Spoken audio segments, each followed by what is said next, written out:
Hi guys, it's Juan at today samahan niyo ako mag Hot Wheels hunt. So first stop natin guys, ito ay Olis na located naman sa Shangri-La. So unang bungad agad natin dyan, swerte agad, DMC DeLorean agad. So naghanap pa tayo ng iba, mostly meron na tayo, sobrang daming main lines pero meron na kasi tayo niyan. Yung Ford na yan, meron na rin tayo niyan. Hanap pa tayo ng iba. Yung mga motorcycle, hindi kasi tayo nagko-collect niyan. So bigyan na lang natin sa ibang collector yan. Then meron din ditong bagong casting ng Monster Cars. Sobrang ganda ng casting niyan pero hindi natin kinuha yan. Lalo na tong Viper na SRT. So ito naman ay yung mga premium lines naman ni Hot Wheels. Pero wala pa tayong budget yan. Lalong lalo na to. Yung Team Transport kung saan dalawa na yung cars kagad. Meron din ditong Big Air Bel Air. Damage yung card pero syempre kinuha pa rin natin yan.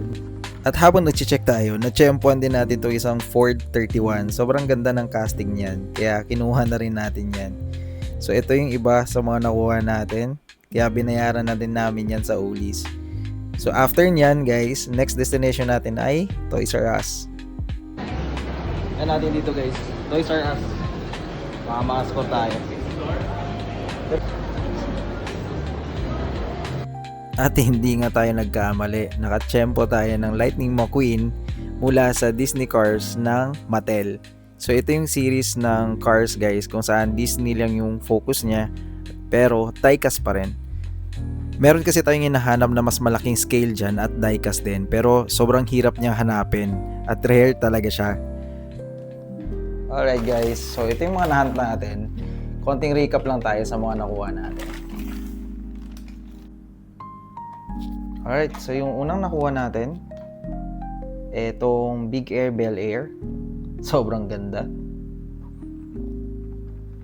Next is yung DMC DeLorean. Yan, sobrang ganya. So ito guys, ito meaning nito, ito ay yung mga art series naman. Yan. Ganda. Next, nakakuha nga din pala tayo ng Purple Passion. Ayan.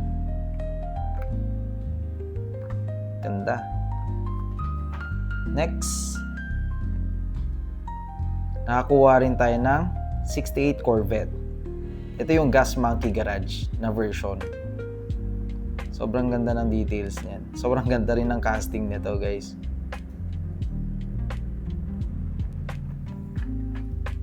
Next is itong Ford Model Custom 31 natin.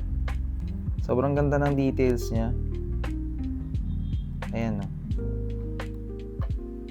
Tapos bukas yung taas. Ayan.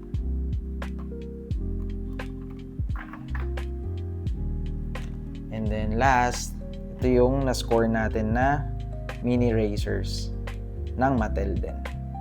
Ayan. So isang ngiting tagumpay muna. Till next time, happy hunting and God bless.